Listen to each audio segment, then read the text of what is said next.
दोस्तों, अशोक ई tutor YouTube channel में आपका स्वागत है।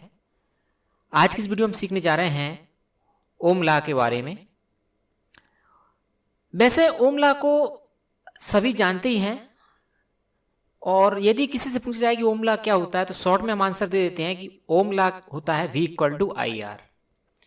बस इतने से काम नहीं चलता है, इसके लिए हम डिटेल में इस वीडियो में समझने जा रहे हैं और साथ में हम देखेंगे कि ओम लॉ कहाँ पे यूज़ होता है और इससे करंट वोल्टेज या रेजिस्टेंस का कैसे हम फाइंड आउट कर सकते हैं इसके थ्रू। उसका हम एक एक्सपेरिमेंट करके इसमें देखेंगे। ये सर्किट डायग्राम यहाँ पे जहाँ वोल्टेज रेजिस्टेंस एलईडी है, कितना रेजिस्टेंस चाहिए होगा, कितना एलईडी हमको चाहिए होगा और कैसे जलेगा, ये सारा हम इस वीडियो में देखेंगे। तो कृपया वीडियो को पूरा देखें और काफ़ी इंटरेस्टिंग मैंने एनिमेशन बनाया है इस वीडियो में, लास्ट तक इस वीडियो को देखें। तो चलिए स्टार्ट करते हैं कि ओम लॉ क्या है, कैसे काम करता है। ठीक है, तो ओम लॉ जनरली जो सभी बोलते हैं जानते हैं V=IR होता है, voltage equal to current into resistance तो होता ही है। वेयर V हम बोलते हैं कि वोल्टेज एंड I करंट रहता है जो कि एम्पियर के इसका यूनिट है और R फॉर रहता है रेजिस्टेंस। ठीक है, और इसके डेफिनेशन जो होती है ओम लॉ की वो ये होती है कि यहाँ पे मैंने इसको बनाया है डेफिनेशन के according. The current I passing through a conductor is directly proportional to the voltage and inversely proportional to the resistance।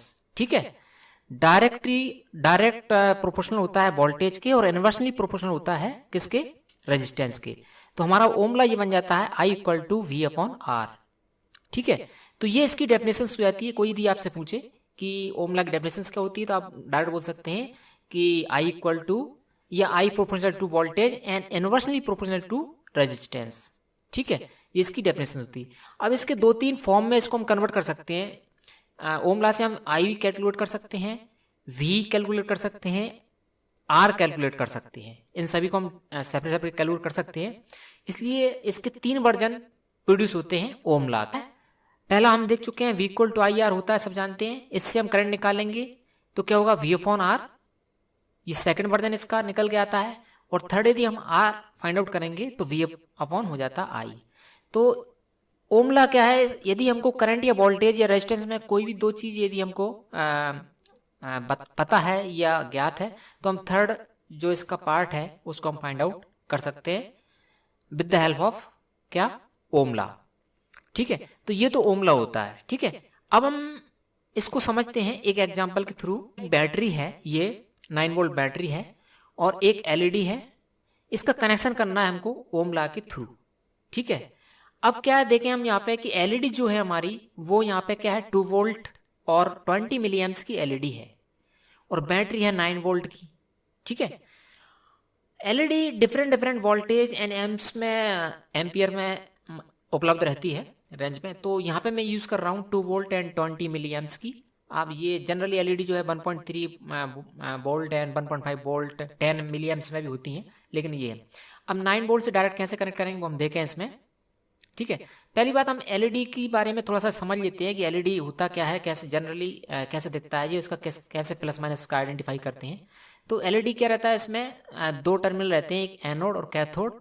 जो बड़ी टांग रहती है, अपनी शुद्ध भाषा में बात करें, जो बड़ी टांग रहती है उसको प्लस बोलते हैं, पॉइंट टर्मिनल रहता है, और जो छोटी टांग रहती है उसको नेगेटिव इसका टर्मिनल होता है। दूसरा इसमें देखें ये चौड़ी, इसमें जो स्ट्रिप्स रहती है इसको नेगेटिव रहता है ये, और जो सीधी रहती है स्ट्रिप्स जो उसको हम पॉजिटिव बोलते हैं, रहता है इसमें।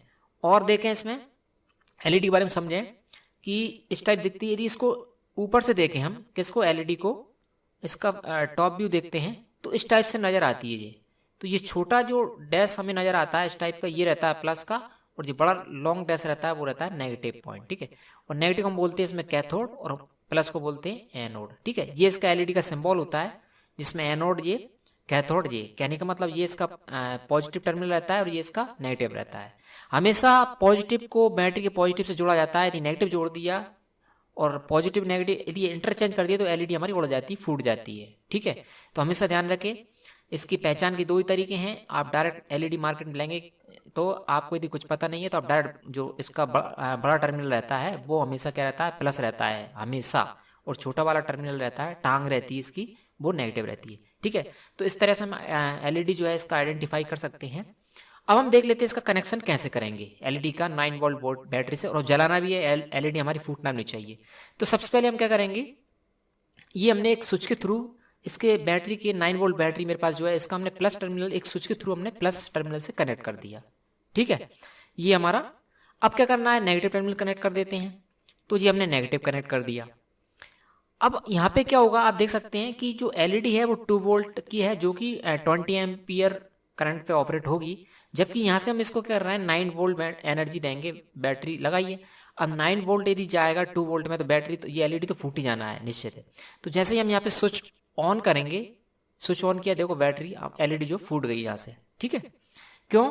क्योंकि 9 volt battery 9 volt supply pass out करेगी तो ये एलईडी उड़ जाएगी। अब इसके लिए यहाँ पे हमारा ओम लॉ आता है। इतनी देर से मैं क्या आपको बताना चाह रहा हूँ कि ओम लॉ क्या करता है ऐसी कंडीशंस में। तो ओम लॉ क्या है, यहाँ पे हमको एक रेजिस्टेंस लगाना पड़ेगा। कहाँ पे?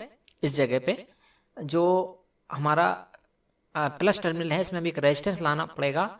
और रेजिस्टेंस लाना पड़ेगा, वो भी कितने ओम का लाएं, कैसे लाएं, वो हम V=IR से निकालेंगे। तो उसके लिए हमको क्या क्या रिक्वायरमेंट है वो देखें हम। इसके लिए हमको क्या है, कैलकुलेट ओम लॉस करेंगे। तो बैटरी का हमारा वोल्टेज अभी कितना है, 9 वोल्ट की हमारे पास बैटरी है। ठीक है, दूसरी एलईडी का वोल्टेज हमारे पास कितना है, 2 वोल्ट कंजप्शन होगा। बैटरी जो एलईडी है वो 2 वोल्ट वोल्टेज ऑपरेट होती है, तो 2 वोल्ट इसको चाहिए, 9 वोल्ट की बैटरी है।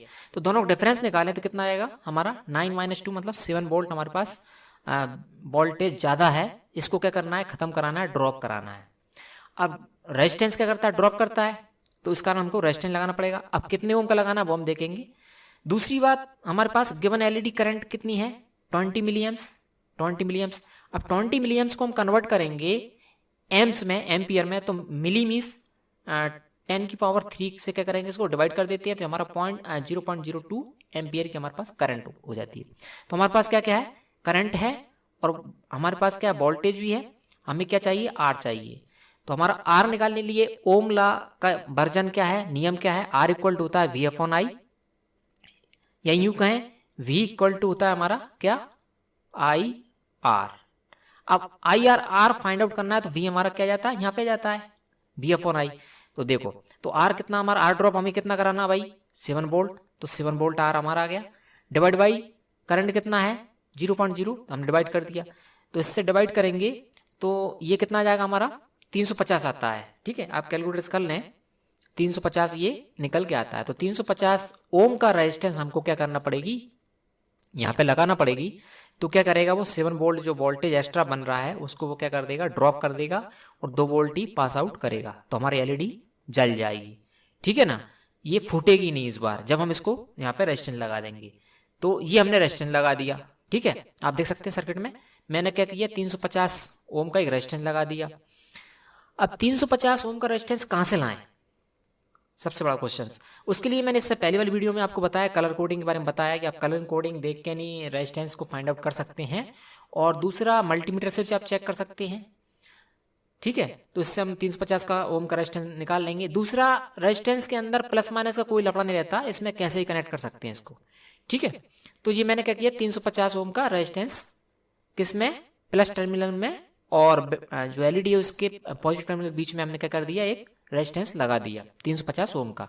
ये 350 ओम का कहाँ से आया, आप देख सकते हैं, ये हमने कैलकुलेट किया है यहाँ पे। ठीक है, 9 वोल्ट की बैटरी है, 2 वोल्ट एलईडी पावर कंज्यूम करेगी, रिमेनिंग 7 वोल्ट बचा। 7 वोल्ट खत्म करने के लिए हम क्या किया, 7/2 ओम लॉ से निकाला। अब यहाँ पे हमारा क्या हुआ, ओम लॉ लगा है, ये ओम्स लॉ। ठीक है, ओम्स लॉ के थ्रू ही हम रेजिस्टेंस की वैल्यू फाइंड आउट कर पाए, तो हमने ये लगा दिया। अब देखो क्या होगा, जैसे हम एलईडी का स्विच, ये हमारी जो सर्किट बना है इसका स्विच ऑन करेंगे तो हमारा क्या होगा, एलईडी जल जाएगा। देखो जल गया, आप देख सकते हैं। तो अभी ये फूटा नहीं है, क्यों नहीं फूटा, क्योंकि जो रेजिस्टेंस है इसने क्या किया, वो 7 वोल्ट को इसने ड्रॉप कर दिया यहाँ पे। ठीक है, 7 वोल्ट को क्या कर दिया, ड्रॉप कर दिया। उसने क्या निकाला, ओनली 2 वोल्ट यहाँ से आया, और 2 वोल्ट आया तो हमारी एलईडी जल गई। तो ये मैंने यहाँ पे एक समझाने का प्रयास किया आपको, ओम लॉ को विद एग्जांपल, ओम लॉ क्या होता है, कैसे काम करता है, इसकी जरूरत कहाँ पड़ती है। अब इसमें ऐसा नहीं, जरूरी नहीं है कि हम रेजिस्टेंस को ही कैलकुलेट करते हैं ओम लॉ के थ्रू। हम इससे रेजिस्टेंस कर सकते हैं, करंट की वैल्यू ज्ञात कर सकते हैं, वोल्टेज ज्ञात कर सकते हैं। इन तीनों में से यदि कोई दो वैल्यू हमारे पास अवेलेबल है, उपलब्ध है, तो हम थर्ड इसके थ्रू निकाल सकते हैं। और जो सर्किट डिजाइन करते हैं उनमें जनरली ओमला का हम यूज़ करते हैं, और धीरे धीरे आगे बढ़ते जाएंगे और सीखते जाएंगे। तो ये हमारा एक छोटा सा वीडियो था जिसके अंदर हमने क्या किया, ओमला क्या होता है उसको समझा, और एक एलईडी कनेक्शंस कैसे करते हैं विद द हेल्प ऑफ ओमला वो भी हम सीखा। तो